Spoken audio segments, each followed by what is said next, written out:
chicken scratches here. Okay, well, good afternoon. Appreciate everybody being here today. First and foremost, like I said at 9 o'clock this morning, I think the big message here is thank you. Thank you so much to the people that are covering this. We've had phone calls from all over the state of Indiana. We've had text messages. We've had emails. We've had so many phone calls, and the outpouring of support for this amazing community, it's just unbelievable. It really gives me goosebumps. As you know, there are many great things going on here in the city of Sullivan.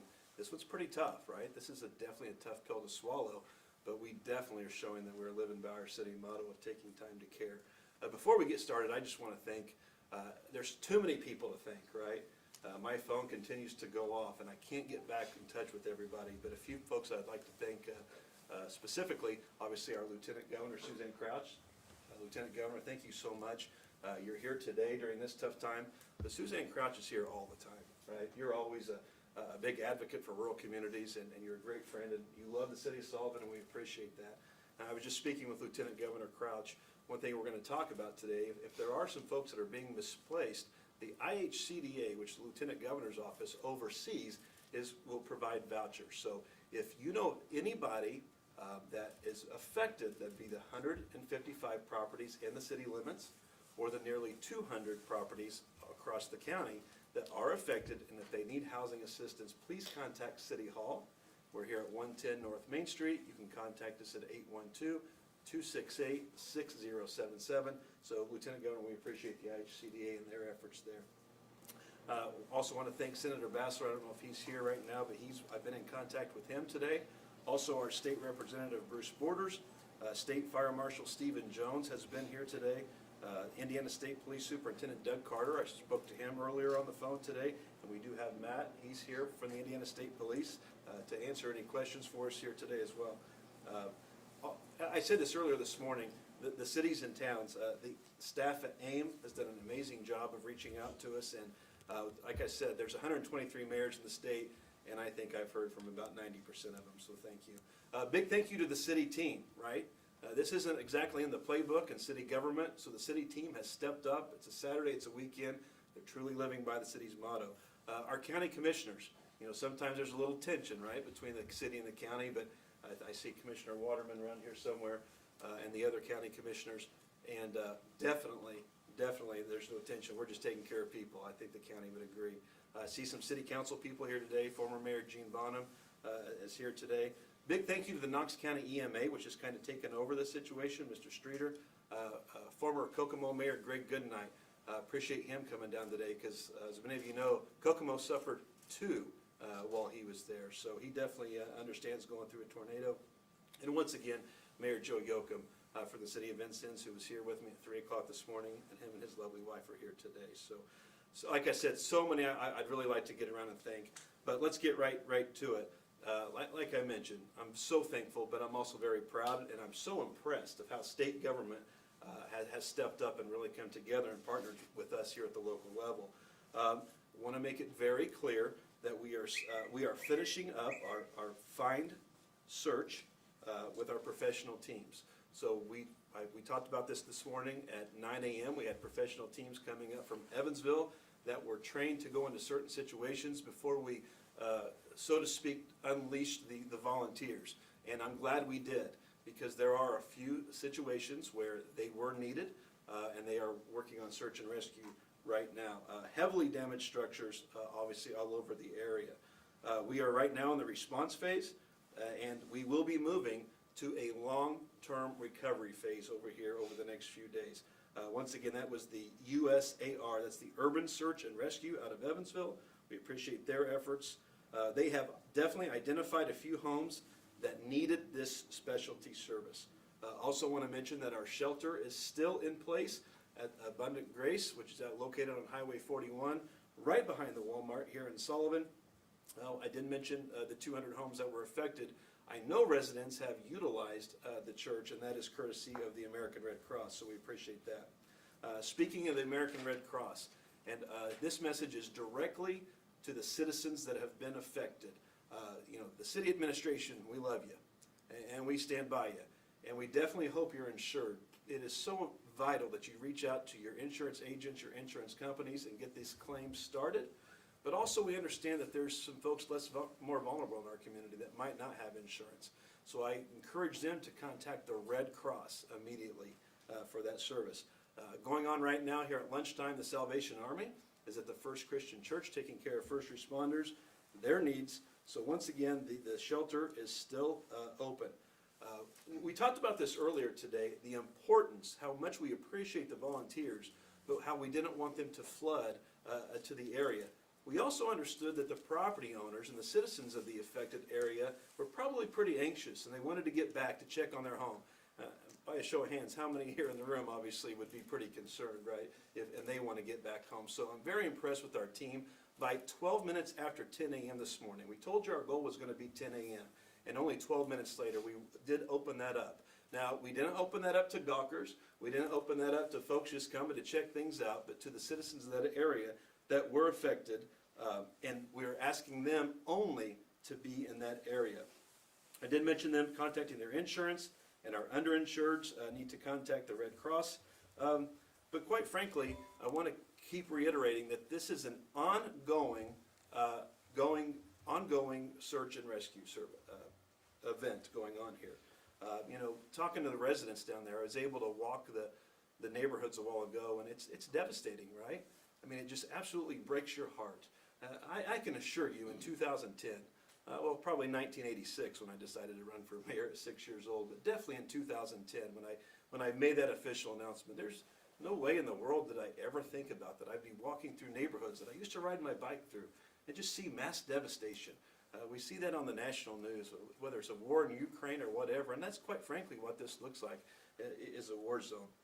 So definitely the physical aspect of this is very tough, but the emotional part, it's really tough. And that's one of the hats as a mayor. Sometimes mayors hug, right? So to be able to talk to those folks, and there's a lot of people that just don't, quite frankly, know. They really don't know what to do. So definitely asking for support and prayers for those individuals. I also want to mention that we do have dumpsters en route on their way to the location, courtesy of Republic Services, and then also Lowry's here locally as well. So I'm trying to get all this information out to you up front. Another concern that some folks might have, not only were the properties damaged, but they also had vehicles damaged. So we talk about displacement of people. Well, maybe they don't have the transportation, so our city staff is working on trying to find transportation. We appreciate the IHCDA and their vouchers up to 30 days where you can stay in a hotel, and also especially to Mayor Duke Bennett, who's offered to open up some hotels up in Terre Haute as well. So, once again, over the next few days, we are going to continue to utilize all the resources. And after today's press conference now, we will not have really any immediate updates until tomorrow. We want to make sure all of our time and all of our attention is taking care of the people of this amazing community. So, Mr. Ames, if you have any updates from the Indiana State Police that you'd like to share. Well, we're going to continue to be here in the area. We're going to be able to provide security. As the mayor said, we're going to be allowing the people that actually live inside that area to go in there and check things out. We're asking anyone that wants to be a sightseer just to stay home. Please don't come into the area. We do have 3 fatalities, unfortunately, here in this tornado, and we still do have the search and rescue services going. And once we receive more information from that, we will provide that out to the public. Yeah, and once again, if you have yet to get in touch with that loved one or that person that you're concerned with, please contact us here at City Hall at 110 North Main Street. We will take that information and we will get that to the appropriate authorities as well. So once again, city staff is on standby. We definitely we care, we love you, and we'll do absolutely anything we can. So at this time, is there any questions? We can open it up. Yes, sir. Garrett Bergquist, Wish TV. Do you have any updates on the number and condition of people who were injured in the storm? Approximate numbers. Right now we know that there were several individuals that went to Sullivan County Community Hospital on their own. We did transport a few individuals, and then also there were a few individuals that went and sought health care in Vigo County up in Terre Haute. I'm just kind of spitballing here, probably maybe anywhere from 8 to 12 is kind of the rough numbers I have. I also wanted to mention that Governor Eric Holcomb will be arriving today at 2:30 p.m. So I want to make sure that the governor, the head of our state government, that you're all aware that he has been in contact with us, close communication. He was actually at the Emergency Response Center in Indianapolis, but he will be here at 2:30 p.m. today to walk and check things out. I think I might have mentioned earlier, our state representative, Bruce Borders, I just saw him back there. Thank you for coming as well. So I can honestly say, everybody, Todd Young's office, all of them, everybody has been in touch and reached out, and it's just amazing. When a community, when a state, when all levels of government come together, this is proof that it does work, right? We're all a team in this, and we're all in it together. Are there any other questions? At this point, what does Sullivan need most? Particularly for our viewers back in Indianapolis who might be watching Sure. this, what do you need most right now? No, and as a matter of fact, from Indianapolis, I want to thank Mayor Joe Hogsett. He called first thing this morning, already offering his services and his help and his inspiration there, and we appreciate that. That's a very good question. So many people want to help, but they just don't know how. And we appreciate everybody's help, but at the same time, we are still in a search and rescue operation, and we want to make sure that we don't necessarily flood the areas, right? So many people do want to help, but we want to make sure our first responders and our officials get everything taken care of. So kind of, I guess my best advice would be stand by, and we'll definitely announce our needs over the coming days, because you know, this isn't like a tornado happened last night, the power goes out, and ta-da, the power's back on today. This is obviously, we are preparing for a long-term recovery, and we expect the state agencies not just to help us today, but continue to partner with us just like they have over these past 12 years as we start with redevelopment efforts and really make sure that that south side of Sullivan comes back stronger than it ever has before. I assure you, and I promise the folks today, if anybody knows this administration, we chase every dollar possible. And we are definitely not going to take our foot off the gas right now, especially when the people of our community are in need. They have a partner here in the mayor's office, and they have a partner in state government. Any other questions? Do you have any sense yet of how many buildings or homes are destroyed? Yeah, there are 200 in the county, structures that were affected. Now, those are the ones that were severely, heavily damaged. I'm sure that there are issues all over town. I'd hate to be an insurance agent right now here in the community, because even though the tornado's direct path might not have hit everywhere, there are other houses affected. So, How many- 155 in the city, 200 overall. How many families total do you know are displaced? I'd love to tell you that, 200 households, so do the math. Is that one person living in that home? Is that a couple living in that home? Is it a family living in that home? So quite frankly, we know the number of households, but to actually give you an exact number, lots and lots of people are affected, and families and loved ones. Like I mentioned this morning, there's been families that have been on vacation, so they're separated, and it was very difficult with the cell phone towers down or whatever the issue was.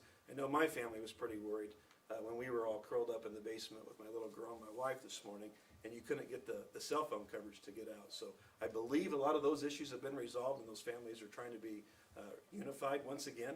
But once again, here at 110 North Main Street is the ultimate place where if you want to get in contact with somebody and you have concern about that missing loved one, please let us know, and we'll do everything we can to help. You said search and rescue teams, that process is ongoing. Are you aware of any properties or areas of the city or county that those teams just haven't gotten to yet? We are not aware of any of those, but we are aware of the properties, like I mentioned earlier, that actually needed professional assistance and not just some local folks to come in and help. So those are ongoing operations right now. So since search and rescue is still ongoing, there is the potential for more fatalities? We hope not, our prayers are not, but it's unknown at this time. Any other questions? Also want to thank State Senator John Ford. He's here with us today as well. Appreciate him and his efforts. Okay. All right, so we will send out a media advisory.